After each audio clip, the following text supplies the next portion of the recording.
Hello மக்களே! வணக்கம். Welcome to cell voice over. இன்னைக்கு நம்ம சேனல்ல reverse run story it episode 9 தான் பார்க்க போறோம். ஸோ சப்ஸ்கிரைப் பண்ணாதவங்களா சப்ஸ்கிரைப் பண்ணி வச்சுக்கோங்க. அப்படியே லைக், கமெண்ட்ஸ் அதெல்லாமே தட்டி விடுங்க. ஸோ நீங்க பண்ற ஒவ்வொரு கமெண்ட்ஸும் எனக்கு ரொம்ப ஹேப்பியா இருக்கும். ஸோ முடிஞ்ச அளவுக்கு எல்லாருமே எனக்கு கமெண்ட் பண்ணுங்க. ஸோ டைம் வேஸ்ட் பண்ணாம ட்ராமாக்குள்ள போலாமா? ஆக்சுவலி லாஸ்ட் எபிசோட்ல நம்ம சியாஜோ வந்து செங்லாங்காக வெயிட் பண்ணிட்டு நம்ம லூசி என்ன பண்ணுவா, பின்னாடி வந்து ஒரே ஒரு தட்டு தட்டி விட்டுருவானா. ஸோ சியாஜோ அந்த ஸ்டெப்ஸ்ல உருண்டு போய் கீழ போய் விழுந்துருவா. அச்சோ விழுந்துட்டே அப்படின்னு சொல்லிட்டு இவனே போய் தூக்கி விட்டுருவான். சியாஜோட மண்டையில வந்து லைட்டா அடிபட்டுருக்குமா. ஸோ லூசி வந்துட்டு சரி எங்க என்னாச்சு அவ்வளோ பெரிய அடிபட்டுருச்சா எங்கே காட்டு பார்க்கலாம் அப்படிங்கிற மாதிரி தலையை திருப்பலாம் திருப்பும்போது நீ ஒன்று என்ன தொட வேண்டாம் போடா அப்படிங்கிற மாதிரி சொல்லியிருப்பா. இங்க பாரு என்னை பார்த்தா அவனுக்கு எப்படி தெரியுது ஏதோ ஒரு பாலை உருட்டி வர மாதிரி என்ன உருட்டி விட்டுருக்க அப்படிங்கிற மாதிரி நம்ம ஜியாஜோ ஒரு மாதிரி கம்ப்ளைண்ட் பண்ணிட்டே இருக்க. லூஸ் இருந்துட்டு சரி சரி நான் தெரியாம பண்ணிட்டேன் சாரி மன்னிச்சுக்கோ. ஆனா உன்னை பார்த்தா அப்படிதான் எனக்கு தெரிஞ்சிச்சு பாலு மாதிரி அப்படியே கலாச்சிட்டே இருப்பானா. ஜியாஜுக்கு டென்ஷன் ஆகி லூசி கிட்ட என்னடா சொன்ன அப்படின்னு சொல்லிட்டு அவன் கழுத்து ஒரு மாதிரி டைட்டா பிடிக்க ஆரம்பிச்சிடானா. ஸோ இந்த சீன்ல ரெண்டு பேருமே ஒரு மாதிரி க்ளோஸா வந்துருவாங்க. நம்ம லூசிக்கு என்ன சியாஜோ நம்மள இவ்வளவு பக்கத்துல வந்துட்டாலே அப்படின்னு சொல்லிட்டு இவனே அறியாம ஒரு மாதிரி ஃபீலிங்ஸ் எல்லாம் வர ஆரம்பிச்சதோ சரி சரி விடு நான் கிளம்புறேன் அப்படின்னு சொல்லிட்டு லூசி அவனோட பேக் எடுத்துட்டு அவங்க வந்து கிளம்பிடுவான். ஸோ சியாஜு பின்னாடியே ஓடிடுவா. ஆக்சுவலி லூசி எங்க போவானா இந்த பாஸ்கெட் பால்ல ட்ரெஸ் எல்லாம் சேஞ்ச் பண்ணுறதுக்கு ரூம் கொடுத்துருப்பாங்களா. ஸோ தனி லாக்கர் கொடுத்துருப்பாங்க. ஸோ அங்க உட்காந்துட்டு ஆமா எதுக்கு என்ன பக்கத்துல வந்தா இவ்வளோ க்ளோஸா வந்தா அப்படின்னு யோசிச்சிட்டே இருக்க. எங்களை வந்துட்டு அவன் என்னடா யோசிக்கிற அப்படின்னு கேட்டோன்னே இல்ல இல்ல ஒன்றும் இல்லை அப்படின்னு சொல்லிட்டு லூசி அங்கேருந்து வெளியில போயிருவான். ஸோ இப்படி வெளியில போன பிறகு செங்லாங் தான் ட்ரெஸ் எல்லாம் சேஞ்ச் பண்ணிருப்பானா. அந்த இடத்துக்கு நம்ம சியாஜு ஒரு மாதிரி பதுங்கி பதுங்கி போய் செங்லாங்கோட லாக்கர் அது அப்படின்னு சொல்லி பார்த்துட்டே இருக்க. செங்லாங் ஏதோ ஒரு லாக்கர் ஓப்பன் பண்ணி உள்ள ரெடி பண்ணிருப்பானா. ஸோ அவன் முடிச்சுட்டு அவனுமே வெளியில போலான்னு போகும்போது சியாஜு ஒரு மாதிரி போய் பதுங்கி பதுங்கி போவா. ஸோ அப்படி அவன் போன பிறகு இவ உள்ள போய் அந்த லாக்கரை ஓப்பன் பண்ணி அந்த ஜாடி இருக்குல்ல அந்த ஸ்டார் ஜாடி அதை கொண்டு போய் அந்த லாக்கருக்குள்ள வச்சிருப்பா. ஸோ வச்சுட்டு திரும்பலான்னு சொல்லி திரும்பும் போது ஆல்ரெடி இடத்துல ஜூன் பாட்டு பாடிட்டே வருவானா. இவங்க ரெண்டு பேரும் பார்த்து டக்குன்னு பயந்துடுறாங்க. பயந்தோன்னா ஆமா இங்க என்ன பண்றீங்க அப்படின்னு சொல்லி கேட்க இல்ல இல்ல நாங்க ஜஸ்ட் சும்மா வந்தேன். ஸோ இவங்கெல்லாம் என்ன பண்றாங்கன்னு பார்க்க வந்தேன் வேற ஒன்றும் கிடையாது அப்படின்ட்டு இவ சரி நான் இங்கேருந்து கிளம்புறேன் அப்படின்னு சொல்லிட்டு சியாஜு போகும்போது ஜூன் வந்துட்டு ஒரு நிமிஷம் இருங்க அப்படியே அவன் என்கிட்ட இது சொன்னா செங்லாங் வந்து நீங்க எனக்காக வெயிட் பண்ண வேணாம் அப்படிங்கிற மாதிரி எதுவும் சொல்ல சொன்னா. நான் தான் சொல்ல மறந்துட்டேன் சாரி அப்படிங்கிற மாதிரி சொல்லியிருப்பா. ஓகே ஒன்றும் பிரச்சனை இல்லை அப்படின்னு சொல்லிட்டு சியாஜு அங்கேருந்து போயிடுவா. ஸோ போன பிறகு என்ன பண்ண அந்த லாக்கர்ல அப்படின்னு சொல்லிட்டு ஜூன் போய் அந்த லாக்கரை உள்ள ஓப்பன் பண்ணி பார்த்தா அதுக்குள்ள அந்த ஸ்டார் ஜாடி இருக்குமா. இவனுக்கு பார்த்துட்டு என்னமோ இங்க நடக்குது அப்படின்னு சொல்லிட்டு இவனுக்கு ஒரு மாதிரி ரொம்ப குசியாக ஆரம்பிச்சிருது. இவன் குடுகுடு ஓடி போய் லூசியை கூட்டு வந்து இங்க பாரு உன்னோட லாக்கரை நீ ஓப்பன் பண்ணி பாரு அப்படின்னு லூசி ஓப்பன் பண்ணி பார்த்தா உள்ளுக்குள்ள அந்த ஸ்டார் ஜாடி இருக்கு. ஆக்சுவலி நம்ம சியாஜு வந்து நம்ம செங்லாங்கோட லாக்கர்ல வைக்க வேண்டிய ஜாடியை மாத்தி போய் லூசியோட லாக்கர்ல வச்சிருவாளா. ஸோ அதை எடுத்து பார்த்துட்டு ஆக்சுவலி இவன் ஆல்ரெடி காலையில கட்டி பிடிச்சா ஒரு ஃபீலிங்லம்மா தேவையில்லாம இப்போ லவ் போட்ட மாதிரி ஸ்டார்ல வச்சிருக்குமா. ஸோ பக்கத்தால ஜூன் வேற மச்சான் எனக்கு தெரிஞ்சு சியாஜுக்கு உன்னை பிடிச்சிருக்குன்னு நினைக்கிறேன் பாரு அவன் மறைமுகமா உங்ககிட்ட ப்ரப்போஸ் பண்றதுக்கெல்லாம் வச்சுட்டு போயிருக்கா அப்படின்னு ஏற்றி விடுறான். ஸோ இந்த இடத்துல நம்ம லூசிக்குள்ள உள்ள லவ் ஃப்ளா அப்படி ஸ்டார்ட் ஆக ஆரம்பிச்சிருது. ஸோ அப்படியே கட் பண்ண அந்த பக்கம் கட்டுறாங்க. நம்ம லெட்டோ ஓடிட்டு வந்து உட்காந்து இந்த மாதிரி நீ சொன்னியே என்ன சொன்னா அப்படின்னு சொல்லி கேட்க ஆமா நான் ஜாடி கொடுத்தேன் பட் ஆனால் அவன் வந்து நல்லா இருக்கு அப்படின்னு முடிச்சுட்டா அப்படிதுக்கு என்னது நல்லா இருக்குன்னு சொன்னான் அப்படிதுக்கு ஆமா ஆமா அப்படிதான் சொன்னான். ஸோ அதனால நான் அவனோட லாக்கரை கண்டுபிடிச்சி நான் அந்த லாக்கருக்குள்ள அந்த ஜாடியை நான் வச்சுட்டு வந்திருக்கேன் அப்படிங்கிற மாதிரி நம்ம சியாஜு ஒரு ஐடியா சொல்லுவாளா.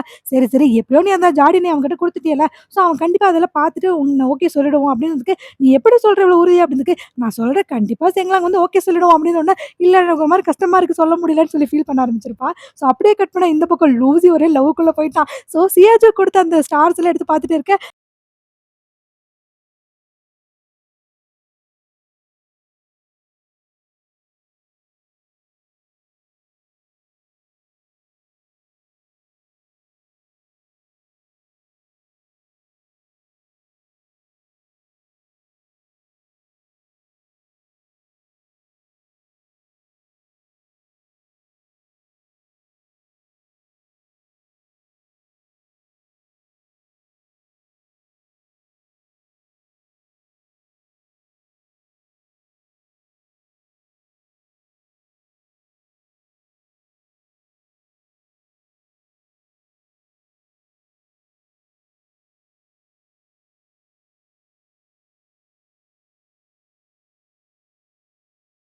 அந்த இடத்துக்கு ஜூன் வந்துருவானா. ஸோ இவன் பார்த்தா டக்குன்னு அதை எடுத்து ஒளிச்சு வச்ச ஆரம்பிச்சிடறான். டேய் என்னடா ஒளிச்சு வச்சிருக்கேன் உண்மையை சொல்லு அப்படின்றதுக்கு அதெல்லாம் ஒன்றும் இல்லடா போடா அப்படிங்கிற மாதிரி சொல்ல ஆரம்பிச்சிடறான். எனக்கு தெரியும் நீ என்னை மறைச்சிட்டு ஏதோ பண்ணிட்டு இருக்க அப்படின்னு சொல்லிட்டு நம்ம ஜூன் அவ்வளோ ட்ரை பண்ணி பார்க்குறான். அதெல்லாம் ஒன்றும் இல்லைன்னு சொல்லிட்டு வெளியே தள்ளி கதவை சாத்திடுவான். ஸோ அப்படியே கட் பண்ணா நம்ம லெட்டோவும் சியாவும் இருக்காங்களா ரெண்டு பேருமே இன்னைக்கு எப்படியாவது முடிவு பண்ணி செங்கலாம் கிட்ட சொல்றோம் அப்படின்னு சொல்லிட்டு பாய்ஸ் ஹாஸ்டலுக்குள்ள போயிருப்பாங்களா. ஸோ எப்படியே தைரியத்தை வர வச்சுட்டு போலாம் சொல்லி போகும்போது சடனாக யாரோ வர மாதிரி இருக்கும். ரெண்டு பேரும் வந்து ஒழிஞ்சுக்குவாங்க. ஸோ ஒரு பொண்ணு வந்து நிறைய லெட்டர்ஸ் எல்லாம் கொண்டு வந்து குப்பத்தொட்டியில் போடுமா. ஸோ சியாஜு தான் அதை போய் இல்லைன்னு எடுத்து பார்க்குறா. ஆக்சுவலி நெறைய பேர் நம்ம செங்லாங்க்கு லவ் லெட்டர் எழுதியிருப்பாங்க. ஸோ அதத்தான் இந்த பொண்ணு வந்து குப்பையில போட்டிருக்கும். ஆமா நீ செங்லாங் பெர்மிஷன் இல்லாம எதுக்கு இதெல்லாம் எடுத்த அப்படின்னு சொல்லி கேட்க, இந்த பொண்ணு திமிரா உன் வேலைய பார்த்துட்டு போ அப்படின்னு சொல்லிட்டு போயிருது. ஸோ அத பார்த்தோனே சியாஜுக்கு ஐய்யயோ! செங்லாங்க்கு நெறைய பேர் ரூட் விட்டுட்டு இருக்காங்க அப்படின்னு சொல்லிட்டு அவன் ஃபீல் பண்ண ஆரம்பிச்சுறான். நான் எப்படி அவன்கிட்ட சொல்லுவேன் அப்படின்னு சொல்லி ஃபீல் பண்ணிட்டே இருக்கேன். கரெக்ட்டா அந்த நேரம் பார்த்து லூசி இருக்கான்ல, அவன் அந்த பக்கம் வந்திருப்பான். ஸோ இவங்க 2 பேரும் ஏதோ பேசுற கேட்டு டக்குன்னு ஒளிஞ்சு நின்னு அவங்க என்ன பேசுறாங்கன்னு கேட்க ஆரம்பிச்சுறாங்க. ஸோ நம்ம சியாஜ் வந்துட்டு நான் எப்படி போய் அவன ப்ரப்போஸ் பண்ணுவேன்? எனக்கே தெரியல நான் என்ன பண்ண போறேன்னு. லெட்டோ ஏதாவது ஹெல்ப் பண்ணுடி அப்படின்னு சொல்லிட்டு அவன் மேல ஃபீல் பண்ணி எனக்கு அவன ரொம்ப புடிச்சிருக்கு அப்படின்னு ஃபீல் பண்ணிட்டு இருப்பா. ஸோ இந்த விஷயத்த நம்ம லூசி கேட்டுருவோம். ஆனா பேர் மென்ஷன் பண்ணிருக்க மாட்டான். ஸோ அப்படியே அன்னைக்கு நைட் இவன் படுத்துட்டு அந்த ஸ்டார்ஸ் எல்லாம் கையில வச்சுட்டு சியாஜோ உனக்கு என்ன அவ்வளோ பிடிக்குமா அப்படின்னு சொல்லிட்டு இவன் ஒரு மாதிரி ஃபீல் பண்ண ஆரம்பிச்சிடறான். ஸோ அப்படியே கட் பண்ணா நம்ம லெட்டோவையும் ஜூனை தான் காட்டாங்க. ஸோ 2 பேருமே ஸ்கூட்டில நல்லா ஊர் சுத்தி பார்த்துட்டு இருக்கும்போது சடனா ரோட்ல குழந்தைங்களா விளையாட வேணுமா இவங்க அப்படியே அந்த ஸ்கூட்டில ஸ்கிப் ஆகி கீழே விழுந்துருவாங்க. ஸோ அதுல நம்ம ஜூனோட கால்ல பயங்கரமாவே அடிபட்டுரும். ஸோ அவனை ஹாஸ்பிட்டல்ல சேர்த்திருப்பாங்க. ஸோ நம்ம சியாஜு, செங்லாங்கு, லூசி இவங்க 3 பேருமே சேர்ந்து அவன பார்க்கலான்னு வருவாங்களா, கரெக்ட்டா அவங்க எதுவுமே கையில வாங்கிட்டு வந்திருக்க மாட்டாங்க. வெறுங்கையோட எப்படிடா போறது அப்படின்னு சியாஜு கேட்ட உடனே, இத கேட்டு லூசி இருந்துட்டு சரி நீங்க 2 பேரும் வேணா போய் வாங்கிட்டு வாங்க அப்படின்னு சொல்லிட்டு இவனோட பர்ஸ தூக்கி போட்டு செங்லாங்கையும் சியாஜியும் ஃப்ரூட்ஸ் எல்லாம் வாங்கிட்டு வர சொல்லியிருப்பாங்க. ஸோ உள்ள போய் பார்த்தா நம்ம ஜூனு கால்ல நல்லா அடிபட்டு படுத்து கிடப்பானா, செங்லாங் வந்துட்டு சரி என்ன இப்போ ஓகே தானே பரவாயில்ல தானே எங்க உன் காய பார்க்குற அப்படின்னு சொல்லிட்டு இவன் தொட போவானா, தொட்ட உடனே வலிக்க ஆரம்பிச்சிடும். ஜூன் வந்துட்டு வலிக்குது வலிக்குது அப்படின்னு கத்த ஆரம்பிச்சிருவான். ஸோ ஜூனுக்கு வலிக்கிறங்காட்டிக்கு லிட்டோ ஒரு மாதிரி ரொம்ப ஃபீல் பண்ண ஆரம்பிச்சிடறான். சரி நம்ம நாளைக்கு கீழே விழுந்துட்டானே அப்படின்னு சொல்லிட்டு. ஸோ செங்லாங் இங்க வாடா அப்படின்னு சொல்லி கூப்பிட்டு இங்க பாரு காலை மட்டும் தயவு செஞ்சு தொடாம பேசு. ஏன்னா நீ தொட்டினா எனக்கு வலிக்குது நான் கத்துவேன் அப்புறம் லெட்டோ ஃபீல் பண்ணுவா. ஸோ அந்த மாதிரிலாம் பண்ணாதடா அப்படிங்கிற மாதிரி சொல்ல ஆரம்பிச்சிடலாம். ஸோ நடுவில் இருக்கிற லூசிக்கு என்னடா கருமம் அப்படிங்கிற மாதிரி இருக்கும். ஸோ கொஞ்ச நேரத்திலேயே லெட்டோவும் சியாஜும் நாங்கள் போய் தண்ணி பிடிக்க போகிறோம் அப்படின்னு சொல்லிட்டு 2 பேரும் தண்ணி பிடிக்க போயிடுவாங்க. ஸோ இப்படி போன பிறகு என்னடா லவ் பண்ணுறேன் அப்படின்னு சொல்லிட்டு அவனுங்க 2 பேரும் சேர்ந்து ஜூனை கலாய்க்க ஆரம்பிச்சிடுறாங்க. ஸோ இங்கே தண்ணி பிடிக்க போயிருந்திருப்பாங்களா. ஸோ தண்ணி பிடிச்சிட்டு இருக்கும்போது லெட்டோ ஒரு மாதிரி சிரிச்சுக்கிட்டே தண்ணி பிடிச்சிட்டு இருப்பாளா. சியாஜு பார்த்துட்டு அம்மா என்ன மேட்ரு நீ என்ன சிரிச்சுட்டே இருக்க அப்படின்னு சொல்லி கேட்டோன்னா ஆமா ஆமா ஆக்சுவலி ஜூனுக்கு என்ன ரொம்ப பிடிச்சிருக்கு. ஏன்னா நாங்கள் வண்டியிலேருந்து கீழே விழும்போது கூட முதல்ல அவனை பார்க்காம எனக்கு என்னாச்சுன்னு தான் ஓடி வந்து என்னை பார்த்தோம். ரொம்ப டேக் கேர் பண்ணிக்கிட்டேன் என்னை ரொம்ப கேராக பார்த்துக்கிட்டான் அப்படின்னு அதான் தெரியுது உங்க மூஞ்சிலே லவ் வடியுதுன்னு அப்படின்னு ஆமா ஆமா அப்படின்னு சொல்லிட்டு இவங்க வந்து ஜாலியாக சிரிச்சு பேசுறாங்க. ஸோ கொஞ்ச நேரத்துல ரூமுக்கு வந்துருவாங்களா. ஸோ ரூமுக்கு வந்தோடனே இவங்க எல்லாம் ஃப்ரூட்ஸ் எல்லாம் சாப்பிட்டு இருப்பாங்க.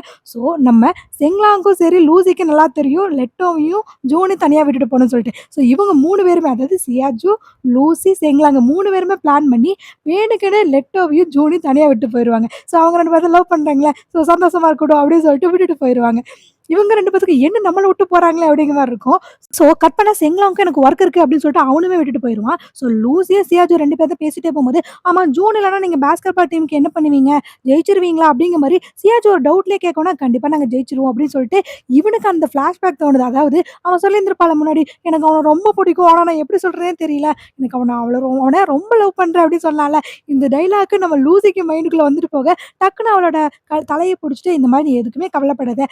கண்டிப்பா நான் ஜெயிச்சிருவேன் அப்படிங்கிற மாரி இவன் ஒரு மாரி கான்ஃபிடென்ட்டா சொல்லியிருப்பானா, டக்குனு நம்ம சியாச்சு ஷோல்டர் மேல கைய போட்டு லூசி நீ கண்டிப்பா வின் பண்ணிடு அப்படிங்கிற மாரி இவளும் திருப்பி அத சொல்லியிருப்பானா, இவனுக்கு ஆல்ரெடி ரொம்ப லவ் மூட்ல இருக்கிறான். ஸோ டக்குனு சரி கையெடு தோள் மேல கை போடாத அப்படின்னு சொல்லிட்டு இவன் அங்கருந்து போயிருவான். கட் பண்ணா அப்படியே அடுத்த நாள் காட்டுறாங்க. அதாவது இன்னைக்கு வந்து பாஸ்கெட் பால் மேட்ச் இருக்கும். ஸோ ஜூனுக்கு கால்ல அடிபட்டுருக்கும். இருந்தாலுமே மேட்ச பார்க்கணும் அப்படின்னு சொல்லிட்டு இவன் வந்து வெயிட் பண்ணிட்டு இருப்பான். அதே மாரி அந்த பக்கம் லூசி, செங்லாங் இவங்க எல்லாருமே ஸ்டார்ட் பண்றதுக்காக ரெடியாகி வந்திருப்பாங்க. ஸோ ஆப்போனன்ட் டீம் 2 பேருமே. ஸோ ஸ்டார்ட் பண்ணதுலேருந்து ஒரு மாரி பரபரப்பா தான் போக ஆரம்பிக்குது. ஸோ இவங்களும் கோல் போடுறாங்க, அவங்களும் போடுறாங்க. ஆனா ஆப்போனன்ட் டீம் மோர் தென் நம்ம செங்லாங்கையே குறி வச்சு அவனோட பால வந்து எல்லாமே தட்டி பறிச்சுட்டு இருப்பாங்களா. ஸோ பாயிண்ட் எகிறிட்டே போக திருப்பி ஒரு பிரேக் விடுவாங்கல்ல. ஸோ அந்த பிரேக்ல கோச் வந்துட்டு செங்லாங் நீ வந்து விளையாட போ வேண்டாம் வெளியிலே வெயிட் பண்ணு அப்படின்னு சொல்லிட்டு செங்லாங்க்கு பதிலா வேற யாரோ இறக்கியிருப்பாங்க. ஸோ இதை நினைச்சு லூசி ரொம்பவே ஃபீல் பண்ணுவான் என் ஃப்ரெண்டு வெளியில இருக்கிறானே அப்படின்னு. ஆனா செங்லாங் வந்து நீங்க மச்சான் நான் வெளியில இருக்கிறது முக்கியம் இல்லை வின் பண்ணணும் அதான் முக்கியம் அப்படிங்கிற மாதிரி அவன் சொல்லியிருப்பான். ஸோ அப்படியே பிரேக் முடிஞ்சோன்னு திருப்பி அந்த மேட்ச் ஸ்டார்ட் ஆகுது. செங்லாங் அந்த மேட்ச்க்குள்ள இல்லாததை நம்ம சியாஜோ லெட்டோ 2 பேருமே நோட் பண்றாங்க. என்னாச்சு செங்லாங் ஏன் விளையாடல அப்படின்னு சொல்லி கேட்டேக்கும்போது ஜூன் தான் சொல்றான். அதாவது ஆப்போனன்ட் டீம் வந்து நம்ம செங்லாங்கே டார்கெட் பண்ண ஆரம்பிச்சிட்டாங்க. ஸோ அவனோட பால் எல்லாமே தட்டி பறிச்சிட்டு இருக்காங்க. ஸோ அதனால கோச் தான் முடிவு பண்ணி செங்லாங்க வெளியில உட்கார வச்சிருக்காங்க. ஏன்னா அவன் ரொம்ப வீக்கா விளையாடுறங்காட்டிக்கு ஆப்போனன்ட் அவனை குறி வச்சிட்டாங்க அப்படின்னு நம்ம ஜூன் தான் அது என்னன்னு எக்ஸ்பிளைன் பண்ணியிருப்பான். ஸோ அதுக்கப்புறம் மேட்ச் பயங்கரமா விறுவிறுப்பா போக ஆரம்பிச்சிருது. ஸோ டீமே நம்ம லூசி நம்பி தான் இருக்கு. லூஸ் தான் நிறைய பாயிண்ட் போட ஆரம்பிச்சாரான். ஸோ மேட்ச் ரொம்ப விறுவிறுப்பா போயிட்டு இருக்கு. ஆப்போனன்ட் டீமும் பயங்கரமா கோல் போட ஆரம்பிச்சு ஆரம்பிச்சுறாங்க. சியாச்சு ஒரு கட்டத்துக்கு அப்புறம் எந்திரிச்சு, "லூசி விட்றாதடா! ஜெயிச்சே ஆகணும்டா!" அப்படின்னு கத்த ஆரம்பிச்சுடுறா. ஸோ நம்ம சியாச்சுவ இவனுக்கு சும்மாவே பிடிக்கும். அது மட்டும் இல்ல, இப்ப வேற லவ் எல்லாம் வந்துருச்சா, கண்டிப்பா ஜெயிச்சே ஆகணும்னு இவனும் நெறைய கோல் போடலாம் ஆரம்பிச்சுடுறான். ஸோ லாஸ்ட் ஒரே ஒரு பாயிண்ட்ல வந்து நிக்குது. ஸோ இந்த ஒரு கோல் போட்டா நம்ம ஹீரோ டீம் வின் அப்படிங்கிற மாரி. ஸோ இவனும் போராடி கஷ்டப்பட்டு அந்த கோல போட்டுறான். அவ்வளவுதான். லூசியோட டீம் வந்து இந்த கேம்ல வின் பண்ணிடுறாங்க. அவன தூக்கி பயங்கரமா கொண்டாட ஆரம்பிச்சுடுறாங்க. ஸோ அப்படியே கட் பண்ணா இவன் ரூம்ல வந்து ட்ரெஸ் எல்லாம் மாத்திட்டு இருக்கும்போது, நம்ம சியாச்சு இருக்காள, அவ பதுங்கி பதுங்கி உள்ள போக ஆரம்பிச்சுடுறா. எங்க? அந்த லாக்கர்ல இருக்குன்னு சொல்ல ட்ரெஸ் சேஞ்ச் பண்ற இடத்துக்கு. அவ அங்க பதுங்கி பதுங்கி போனா, உள்ள நம்ம செங்லாங் அதாவது அந்த செங்லாங்கோட லாக்கர் தான் இவள பொறுத்தவரைக்கும். ஸோ இவ போயி இந்த மாரி செங்லாங் அங்க நிக்கிறான். ஸோ இந்த தடவ நம்ம எப்படியாவது அவன போய் ப்ரப்போஸ் பண்ணிடலாம் அப்படின்னு சொல்லிட்டு, இவ பொறுமையா போவா. அவன் அந்த பக்கம் ஃபுல்லாவே மூஞ்சிய கவர் பண்ணிட்டு இருப்பானா, இவ போய் டைட்டா ஹக் பண்ணிட்டு, இந்த மாரி "நீ திரும்பிறாத, திரும்பிறாத. ஆக்சுவலி நீ திரும்பினீன்னா, உன்கிட்ட சொல்ற தைரியம் எனக்கு சுத்தமா கிடையாது. எனக்கு உன்ன ரொம்ப ரொம்ப பிடிக்கும். இப்ப இல்ல, ரொம்ப நாளாவே நான் உன்ன ரொம்ப ரொம்ப லவ் பண்ணிட்டு இருக்கேன். ஸோ நீ உடனே சொல்லணும்னு எந்த அவசியம் கிடையாது.